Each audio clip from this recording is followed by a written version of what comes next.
In a dimly lit room at the downtown precinct, Officer Riley Thompson adjusted his freshly pressed uniform, catching a glimpse of his badge in the rearview mirror. His first day on patrol, solo. Despite the early morning light reflecting off his polished gear, there was an underlying nervousness in his gut that he couldn't shake. As he walked toward the precinct's entrance, the echo of his footsteps resounded through the empty hall, a stark contrast to the bustling parking lot outside. The weight of his badge felt both empowering and heavy, but Riley wasn't sure if he was ready for the challenges that lay ahead. The precinct had seen many rookie officers come and go, each eager to make their mark. Riley, however, was determined to prove himself. He had graduated with honors from the academy, ready to show his senior officers that he was more than just another new recruit. As he stepped inside the break room, Sergeant Max Malone, a seasoned officer with over 20 years on the force, intercepted him. "Riley, got a minute?" Max's voice was gruff, but not unkind. "Sure, Sarge," Riley responded, offering a confident smile despite the nervous flutter in his chest. Max led him to a quieter corner of the break room, away from the clatter of coffee mugs and murmurs of the other officers. "I know you're eager to get out there, but let's not forget what we talked about," Max began, his tone turning serious. "This city's not like the suburbs. It's complicated. You've got to understand the people, their neighborhoods. It's not all about following orders, it's about learning where the real issues are." Riley stiffened, the words from his father ringing in his ears. A badge means authority, and authority means respect. "I graduated at the top of my class, Sarge," he cut in, a hint of impatience creeping into his voice. "I can handle whatever comes my way." Max's face hardened slightly. "That's the attitude that gets rookies in trouble, Riley. This isn't just about making arrests or racking up numbers. It's about understanding who you're dealing with." Riley nodded, but inside, a defiant spark ignited. He was ready to prove everyone wrong, and today would be his chance. The dispatcher's voice crackled through Riley's radio, interrupting the silence in the room. "Suspect acting suspicious near 5th and Oak, reported by an anonymous caller. Unit 18, respond." Riley's heart pounded as he jumped into his patrol car and sped toward the location, eager to begin his day. When he arrived, he saw a young man, Jaden Scott, dressed in business casual, standing near the convenience store, checking his phone. Without thinking, Riley assumed the worst. The scene appeared deceptively calm, but Riley had already formed his judgment. This was his chance to show that he could handle the job, just like his seniors. Riley stepped out of the car, walking towards Jaden, but instead of offering a calm approach, he immediately escalated the situation. He was ready to assert his authority, but little did he know, this decision would alter the course of his career and bring him face to face with the kind of justice he had never imagined. This was just the beginning. The truth would soon come crashing down. As Officer Riley Thompson approached Jaden Scott, his chest tightened with anticipation. He had arrived at the scene with the sole purpose of proving himself. He had the uniform, the badge, and the ambition. But what he didn't expect was the calm, composed demeanor of Jaden, who stood still, his eyes fixed on Riley. Jaden's posture suggested a man simply minding his business, unaware of the imminent conflict about to unfold. "Hey! Hands where I can see them!" Riley barked, his voice carrying a tone of authority that he had learned to project during his academy training. Jaden didn't flinch, his eyes still locked on Riley's as if trying to understand the source of the officer's hostility. "I'm just standing here, man. I'm not doing anything," Jaden replied, his voice calm, yet slightly confused. Riley's hand hovered over his holstered weapon. He had been trained to see potential threats, and in this moment, his mind raced to process the situation. The neighborhood was known for higher crime rates, and the anonymous call about a suspicious male had fueled his need for action. His pulse quickened as he reached for his handcuffs, intending to detain Jaden, but his instincts felt off. Before Riley could make another move, a familiar voice interrupted. "Riley. What's going on?" Sergeant Max Malone's voice cut through the tension, and Riley turned to see him approaching with purpose. Riley stood frozen, his face flushed with embarrassment, unsure how to explain himself. I got a call about suspicious behavior, Sarge. I'm just doing my job." Max's gaze shifted to Jaden, and then back to Riley. "Did you even stop to ask him what he was doing, Riley? Did you talk to him first?" The realization hit Riley like a jolt of electricity. He hadn't. He hadn't taken the time to assess the situation calmly. Instead, he had jumped to conclusions, relying solely on his training to make assumptions about Jaden's character based on his appearance and the call that had been made. Max's voice softened but held an edge of disappointment. "This isn't how we handle things, Riley. You can't just arrest someone because you think they look suspicious. You have to build trust with the people you serve." Riley's mind raced. He had never been taught about building trust, only how to exert authority. But now, standing before Max and Jaden, the weight of his mistake was undeniable.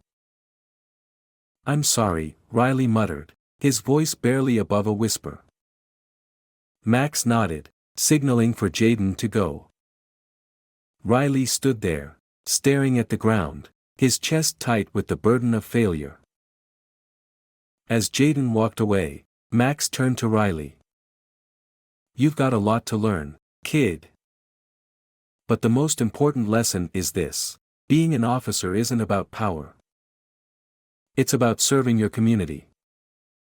Don't forget that." Riley's pride took a hit that day, and it left him questioning everything he thought he knew about his job. But little did he know, this was just the beginning of a series of lessons that would come to challenge his understanding of law enforcement, justice, and his place in it.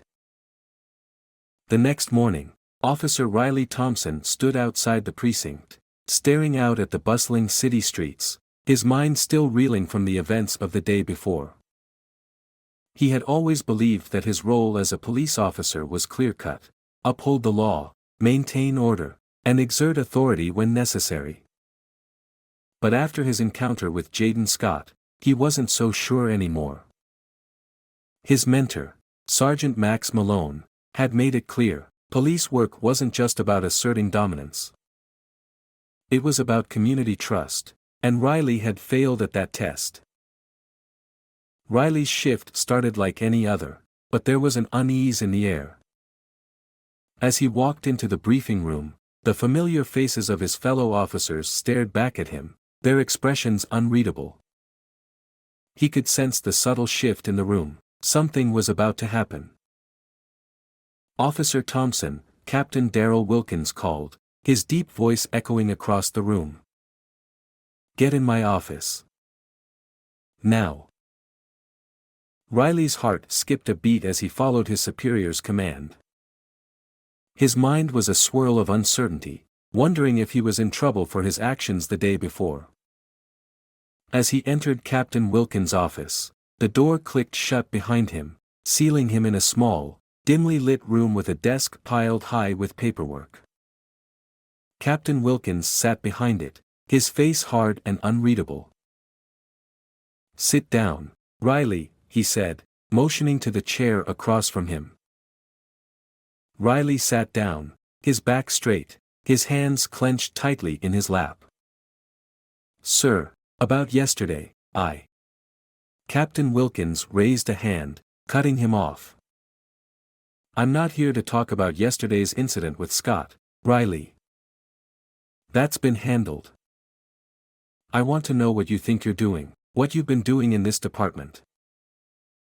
Riley's confusion deepened, but he remained silent, waiting for the captain to continue. "You've been here for 2 years, and I've watched you. You've got potential, but you're making rookie mistakes. Your instincts are all wrong," Captain Wilkins said. "You don't just react. You assess, you engage, you connect with the people in this community. You don't walk in and think that everyone's a threat." Riley's thoughts raced. "But I was following procedure, responding to a call. I was supposed to act, right?" Wilkins shook his head. "You were reacting out of fear. You thought you knew who Scott was just by looking at him. That's not policing, Riley. That's prejudice. It's not what we're about." Riley felt a knot form in his stomach. He knew what Wilkins was saying was true, but the realization was hard to swallow. For the first time, he wasn't sure how to respond. "I'm going to give you a chance to make this right. You're going to sit in on a series of community meetings. Listen. Learn. And we'll talk after that," Wilkins said. Riley nodded, his throat tight. "Yes, sir." As Riley left the office, his mind was no longer focused on the day's patrol. He realized that everything he had believed about policing, about his role in the system, was being called into question. He wasn't just learning the job. He was learning about himself, and the uncomfortable truth was that he had a long way to go before he could truly be the officer he wanted to be. The road ahead wouldn't be easy, but Riley had no choice but to face it.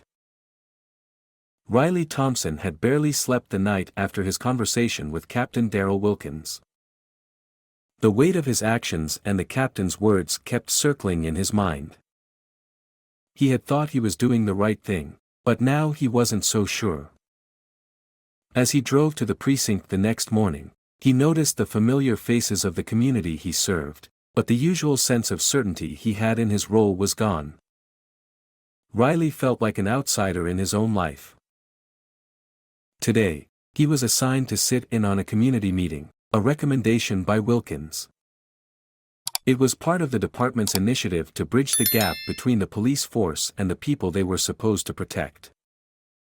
Riley had never been to one of these meetings, and to be honest, he didn't quite know what to expect. What was a rookie officer like him supposed to contribute to something that seemed so far removed from the immediate demands of police work? When Riley arrived at the community center, he was met by a crowd of people gathered in the brightly lit room. The walls were lined with posters of local events, and the air was filled with the hum of conversations in different corners. He could feel the tension as soon as he stepped inside. This wasn't the sterile, distant environment of the precinct. It was a place full of life, full of stories, full of people who had their own struggles with the law, people who were angry, frustrated, and skeptical of the very officers they were supposed to trust. He spotted a few familiar faces, people from his patrol area, but their expressions were hard to read. He wasn't sure if they saw him as just another cop or as someone they could talk to. Riley wasn't sure if he was ready for that kind of conversation. "Officer Thompson, right?" a voice interrupted his thoughts. He turned to find a woman standing near the front of the room. Her name tag read Alicia Stewart. She was tall, her eyes sharp and tired. "Yes, ma'am," Riley replied, trying to steady his nerves. She motioned to an empty seat at the table. "You're going to want to sit with us. It's better that way. We don't bite." Riley hesitated for a moment but then nodded, walking over and taking a seat. As the meeting started, he found himself listening more than speaking. The people around him shared stories about their encounters with the police, stories of fear, confusion, and sometimes, unjust treatment. Riley could feel the weight of their words pressing down on him. One woman spoke up, her voice cracking as she described an interaction with an officer who had treated her like a criminal, even though she had done nothing wrong. Riley's heart sank. It reminded him of Jaden Scott, of how he had misjudged him without considering the bigger picture. As the meeting continued, Riley couldn't help but feel the sting of their anger. These weren't just stories. These were real people with real pain. He began to understand, truly understand, what it meant to be a police officer. It wasn't just about enforcing the law, it was about being a part of the community, earning trust, and being held accountable. As the meeting ended, Riley felt like a different man. The community was no longer a distant, abstract idea, it was real, and it had a voice. Riley didn't know what the future held, but one thing was certain: this was only the beginning of his journey. Riley Thompson spent the rest of the week reflecting on the community meeting. The words shared by the residents had begun to haunt him. His initial, naive belief that he was just doing his job had been shattered. He wasn't just a figure in a uniform, he was part of a system, one that had long perpetuated an atmosphere of distrust and fear. It was a realization that felt heavy, like a burden that he couldn't shake. The next day, as Riley walked into the precinct, the usual hum of police chatter seemed muted. He noticed Sergeant Mitchell standing by the desk, her expression unreadable. She had been the one to teach him how to navigate the world of policing, always with an air of authority and experience. But today, there was something different about her, as if she, too, was caught in the undertow of doubt. "Morning, rookie," Sergeant Mitchell said, her tone clipped but still holding that familiar edge. "Got a second?" Riley nodded and followed her to the break room, a small, sterile space filled with half-empty coffee cups and yesterday's news. Mitchell leaned against the counter, arms crossed. "You've been doing a lot of thinking, haven't you?" she asked, her eyes narrowing slightly as she watched him closely. "I know it's been a lot to digest. The job isn't always what it seems when you're on the other side of it." Riley didn't respond immediately, his thoughts swirling. He could hear the words of the residents still echoing in his mind. The stories of unfair treatment, the accusations, the anger, it all seemed to point back to the very system he had joined. It wasn't just about the individual officers, it was about the system that allowed it to persist. "I'm not sure what to think anymore, Sergeant," Riley admitted, finally letting his guard down. "Everything I've been taught, it doesn't line up with what I've seen, what I've heard." Mitchell looked at him for a long moment, her expression softening slightly. "It's a tough realization, rookie. But it's a necessary one. The truth is, policing isn't just about rules and procedures. It's about integrity and how we interact with the community. That's where we've been failing, and it's time for all of us to start doing better." Riley's stomach turned, and his mind raced. He had thought he could just follow orders and remain uninvolved, but now he understood how interconnected everything was. As Mitchell turned to leave, she paused and glanced over her shoulder. "You're not the same officer who walked through that door a few weeks ago, Riley. That's a good thing. Just make sure you don't lose yourself in the process. This fight is bigger than you, bigger than me, bigger than all of us." The words stung, but they also gave him something to hold on to. Riley had never felt more conflicted in his life. But one thing was clear: he could no longer ignore the cracks in the system, and he couldn't be part of a network that failed its people.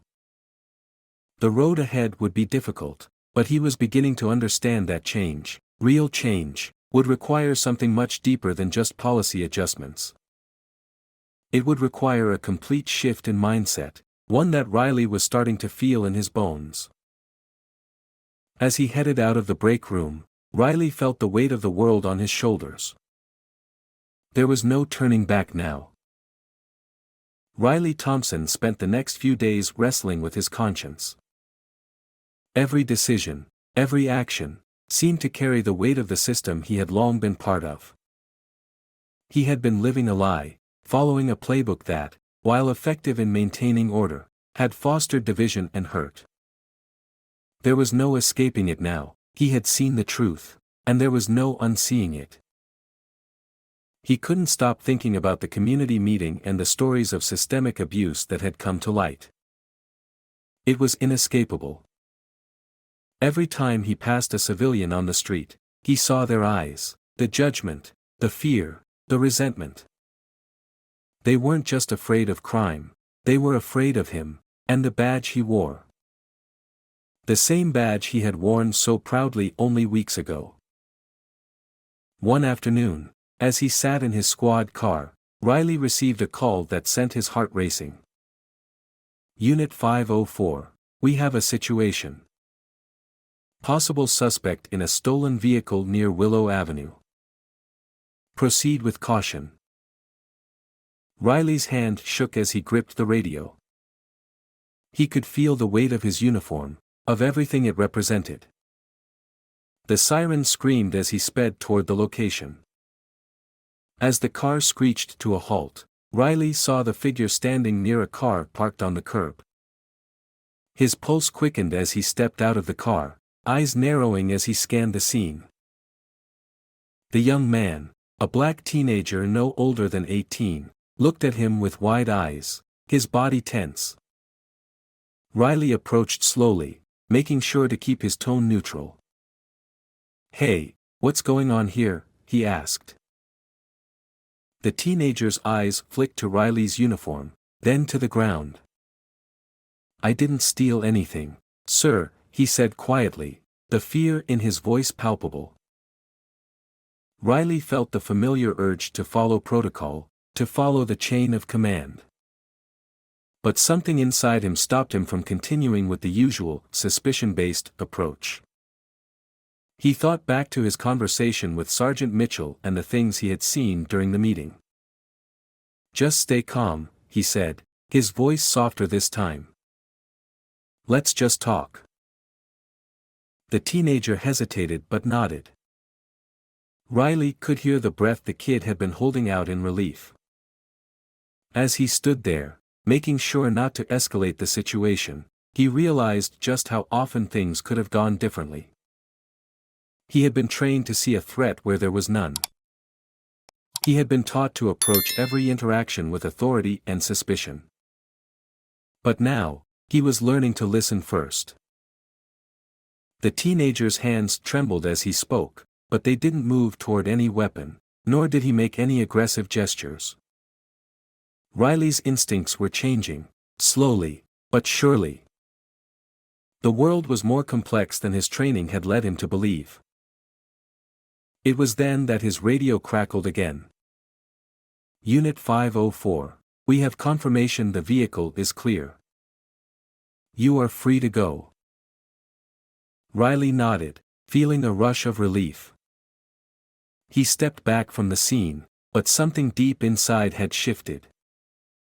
He wasn't just leaving the situation behind, he was leaving a part of himself in that moment, the old Riley, the officer who saw a badge as a tool for control. As he walked back to his car, Riley knew this was just the beginning.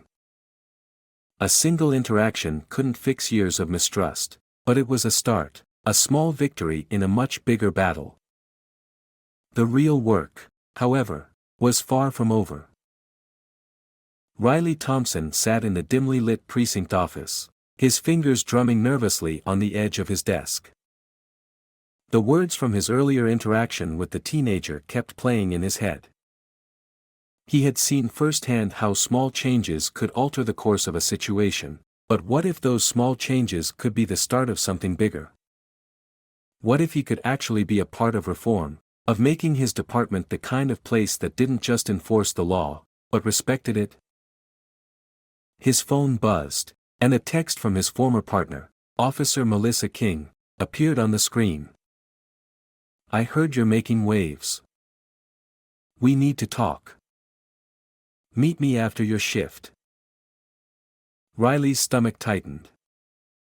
The last time he had met with Melissa, things hadn't gone well.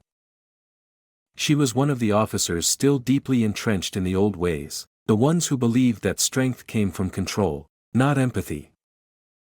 Riley had started to drift away from that mindset, but he feared Melissa wouldn't understand. Still, he couldn't back down now. He couldn't let his conscience waver.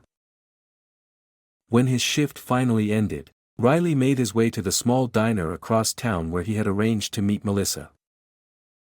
As he sat down at the booth, he noticed the tension in her posture. Melissa hadn't changed much, her eyes still held that cold, unwavering confidence that came with being part of the system for so long. But Riley saw cracks now. "You've been changing things, haven't you?" Melissa said as she took a seat across from him, her voice sharp. Riley leaned forward. "I'm trying to. I've been rethinking everything, the way we're trained, the way we treat people. We're not just enforcers of the law.